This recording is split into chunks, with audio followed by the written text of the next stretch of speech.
이 민주주의는 왜 그러면 이 21세기, 20세기 후반, 21세기 들면서 완벽하게 지금 민주주의가 문명의 표준입니다. 결국 보면 민주주의 국가가 체제 경쟁에서 승리했고 경제적으로, 그리고 전쟁에서 이겼기 때문에 문명의 표준이 됐던 거죠. 그럼 왜 민주주의는 이길 수 있었는가? 왜 경쟁력이 있는가? 이렇게 보면 첫 번째, 민주주의는요 악을 최소화하는 데 굉장히 효과적인 제도입니다. 젊었을 때 모택동은 똑똑하기로 말할 수 없습니다. 근데 최고 권력자가 되고 권력을 독점하고 나니까 어리석어질 뿐만 아니라 포악해지는 거예요. 다 이렇게 됩니다. 그래서 철인 정치는 인간 현실은 될 수가 없어요. 그래서 우리 인간 현실에서 제일 좋은 제도는 악을 최소화하는 제도예요. 악을. 그러니까 악을 최소화하는 거는 이게 임기제가 있고 선출하고, 선출해서 이상한 사람을 뽑을 수 있죠. 그렇지만 임기가 제한되어 있잖아요. 탄핵도 할 수 있어요. 경우에 따라서. 그런 제도도 다 가지고 있죠. 어느 정도 제어도 하고요. 그러니까 아무리 나쁜 사람이 대통령이 되어도, 권력을 장악해도 나쁜 짓을 마음대로 하지는 못해요. 그렇죠? 아니 지금 마음대로 할 수 있으면 한반도에 대운항 뚫렸을 거 아니에요. 백두대간 뚫어가지고 뭐 했을 거 아니에요. 그러니까 그거 못하고 그 콘크리트로 보 만든 거밖에 못했죠.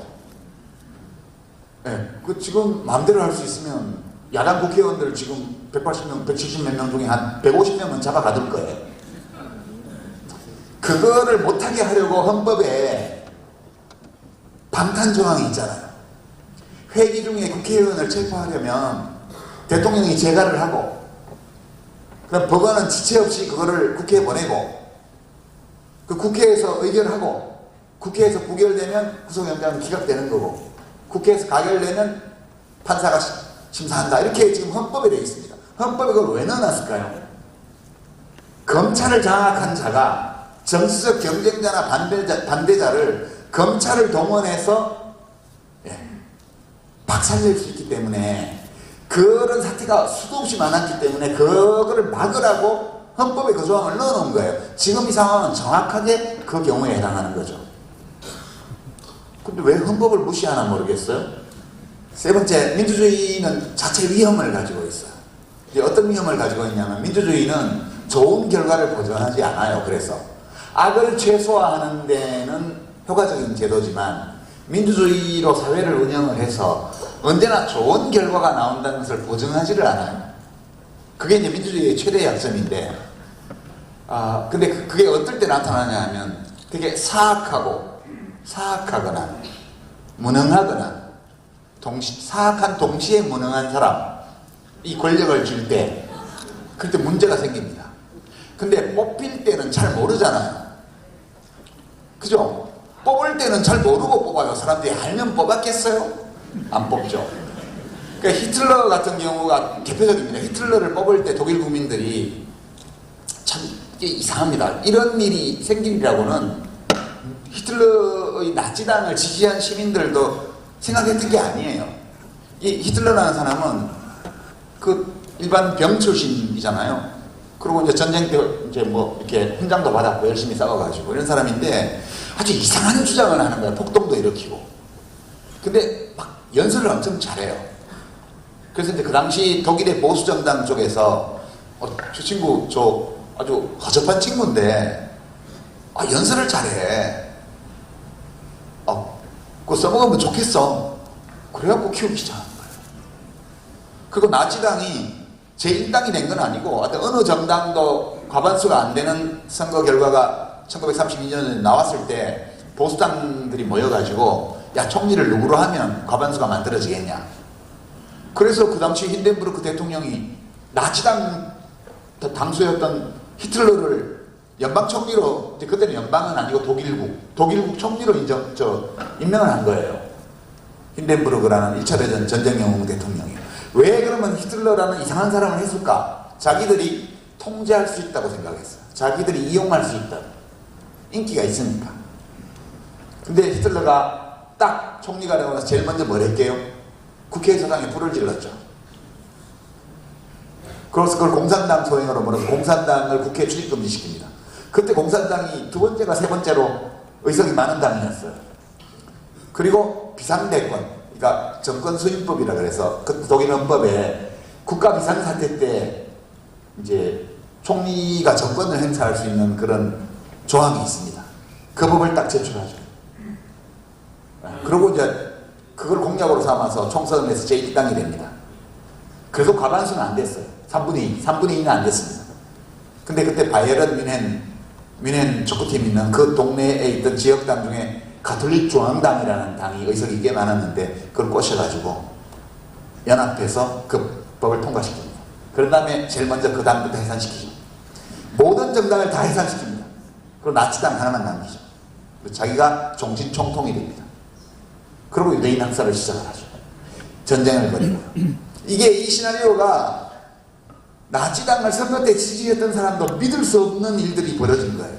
그러니까 정말 히틀러는 사악한 인물이었거든요. 무능하진 않았어요. 사악하고 유능한 인물이었어요. 그러니까 뽑을 때 그 히틀러가 위험하다는 걸 알아본 사람들도 있었습니다. 근데 그 위험성을 몰랐던 사람들이 대부분이죠.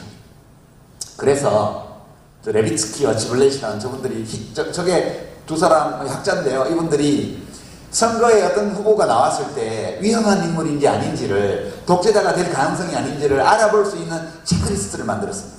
이제 트럼프 대통령도 나온 책인데요. 민주주의는 어떻게 무너지는가. 민주주의가 민주적으로 선출한 지도자, 권력자의 손에 의해서 무너지는, 그걸 막기 위해서는 어떤 후보가 나왔을 때, 어떤 정당이 나왔을 때 그 정당이 위험한지 하지 않은지를 알아볼 수 있어야 된다. 여러 기준을 제시했는데 그 중에 몇 개만 제가 뽑아왔습니다. 첫째, 헌법을 부정하거나 위반할 뜻을 드러낸 적이 있는가? 예스, 그럼 위험한 거예요, 이 사람은. 둘째, 정치적 경쟁자가 국가 안보를 위협한다고 주장한 적이 있는가? 예스 하면 위험한 거예요. 그 다음에 법을 위반했을 가능성을 들어서 상대 정당을 정치 무대에서 끌어내려는 주장을 했는가? 행위를 했는가가 아니에요. 주장을 했는가예요. 주장을 했는가? 예스, 위험한 거예요. 폭력을 비난하지 않음으로써 지지자들의 폭력 행사에 동조한 적이 있는가? 예스 하면 위험한 거예요. 법적 대응을 하겠다고 상대정당, 시민단체, 언론을 협박한 적이 있는가? 위험한 거예요. 집회를 금지하는 등 자유권을 억압하는 정책을 지지한 적이 있는가? 이게 한 30가지의 체크리스트가 있는데 나머지는 소소한 거고요. 제일 중요한 게 이 조항들입니다. 후보 때요. 후보 때 이런 적이 있는가를 물어보는 거예요. 권력을 이미 쥔 상태에서 이렇게 하면 따질 필요도 없어요. 그건 뭐 100% 위험한 거예요. 법치라는 이름으로 내가 잘 알고, 내가 아끼고, 나를 지지하고, 그런 사람들만을 위해서 권력을 행사하는 거, 이거는 법치하고 아무 상관이 없고 자의적인 통치입니다. 이게 지금 우리의 민주주의 이대로 괜찮은가? 좀 안 괜찮은 상황까지 지금 가는 것 같습니다. 안 괜찮은데요. 오늘 오후에 국회에서 어떤 일이 벌어지느냐, 그거를 보면 될 것 같아요. 저는 요즘 정치 비평을 안 하는데, 오늘 아침에 언론 보도를 보니까 민주당에서 몇 명이 가결 표를 찍냐 이거 가지고 막 기사가 엄청 났더라고요. 20몇 명이 되면 가결된다 그런 얘기 하는데, 아니 생각이라는 걸 안 하고 살아요? 그 구속영장을 보세요. 그 언론에 보도된 거를 볼 수도 있고, 그리고 지금까지 수백 번, 아니 1년 반 넘도록 취임하고 야당 대표 수사를 계속하는 이런 경우를 여러분들 보셨습니까? 국내외에서. 이거는 그냥 헌법에서 하지 말라고 한 걸 하는 거예요. 생각하고 말고 토론하고 할 게 어딨어요? 이거를 가결표를 찍는다는 건 어떤 복잡한 정치적, 정무적 판단이 있는지 모르겠지만 동네 조폭보다 못한 거예요. 이거는 일단 공격이 들어오면 막아놓고 그 다음에 형이 잘못했잖아 지난번에 라고 얘기를 하는 게 맞죠. 부당한 공격이 들어오면 일단 받아치고 갑시다. 그거를 끝을 낸 다음에 그 형이 지난번에 좀 잘했으면 안 그랬지 라고 말을 할 수 있는 거죠. 지금 이재명 대표가 개인 비리입니까? 전부 다 성남시장으로서 경기도지라서 서로서 공무수행을 했던 것들을 집잡아서 지금 하고 있는 거잖아요. 이런 식으로 하면 윤석열 대통령도 퇴임 후에 감옥 가야 돼요. 이런 식으로 하면. 제가 말씀드렸습니다. 정치, 선거라는 것은 항구적인 반복 게임이라고요. 보복운전하면 보복당한다고 고속도로에 보면 써져 있잖아요. 보복운전은 보복을 부른다고요. 당신도 당한다고요. 그러니까 아무 생각이 없는 거죠. 생각이라는 걸 안 하는 거예요. 이게 굉장히 위험한 겁니다. 그래서 저는 우리의 민주주의는 좀 안 괜찮은 상황인데 그 안 괜찮은 이유가 제도의 결함이나 이런 것 때문이 아니라 그 사형 언론의 어떤 편향된 보도 행태와 극우 유튜브를 보면서 국정 운영을 하는 대통령의 생각 없음, 이것 때문에 지금 안 괜찮은 거예요. 그래서 이거 다행이죠. 이제 사형 언론 문제는 이제 뉴미디어들이 계속 생기니까 극복할 수 있다, 저는 그렇게 보고요. 그래서 뭐 아무리 그래도 임기가 제한돼 있는데 아무리 길어도 3년 반이잖아요 앞으로. 그러니까 좀 안심이 되죠. 그래서 우리의 민주주의 아주 괜찮지는 않은데 그렇다고 해서 금방 망하지는 않을 것 같다. 그게 저의 결론입니다. 이걸로 마치고요. 질의응답 시간이요. 이탄희 의원이나 용해인 의원을 보면 이탄희 의원들이 국회의원들이 별로 인정을 안 해주는 것 같아요. 우리가 보기에는 좋은데 제가 밖에서 보기에는 좋은 사람이고 아주 순수한 사람이고 진심으로 뭘 하는 사람이고 그리고 되게 법률가로서 굉장히 똑똑하고 우리 정치제도 개혁에 대해서도 원칙을 딱 지키고 발언하고 좋죠. 근데 국회의원들이 이탄희 의원을 얼마나 인정을 하느냐? 별로 인정 안 하는 것 같아요. 물론 이제 국회의원들이 꼭 인정한다고 나라의 지도자가 되는 건 아니더라고요. 과거 사례를 보면. 그렇긴 한데 저는 굉장히 훌륭한 정치인으로 생각합니다. 용해인 의원은 국회에 있어야 될 것 같아요. 계속해서. 계속해서 국회에 있어야 될 것 같아요. 용해인 의원의 제일 좋은 점은 제가 생각하기에 저는 청년 정치인입니다 이런 거 안 하는 거예요. 아니 청년인데 어쩌라고. 나 나이 많은데 라고 말하는 거하고 뭐가 달라요? 나이 많은데 말 안 해도 나이 많으신 분이 존경받을 만한 말과 행동을 하시면 우리가 다 우러러봅니다. 나 청년인데 이렇게 말을 안 해도 와 저런 청년 필요해 라고 우리는 생각하게 돼요. 그러니까 용해인 의원의 제일 좋은 점은 제가 청년 정치인이에요 라고 말하지 않으면서 아주 청년다운 정치를 한다는 거죠. 그 점이 저는 되게 좋고요.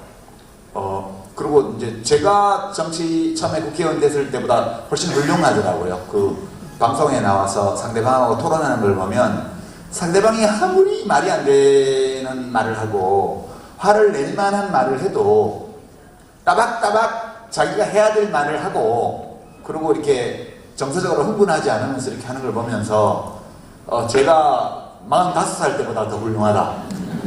그런 생각을 평소에 합니다. 계속 국회에 있으면 좋겠다 그런 생각도 많이 들죠. 근데 당이 너무 작아서 그 작은 당 저도 해봐서 하는데 잘 못 크거든요. 기왕 하는 거 그냥 큰 당에서 하면 어떨까 그런 아쉬움도 좀 있습니다. 민주당에서 원내에 있던 밖에 있던 그 어떤 청년 범위에 들어가는 정치인들보다 훨씬 훌륭한 자질과 능력과 그런 마음을 가지고 있는 그런 정치인이 아닌가 그렇게 생각합니다.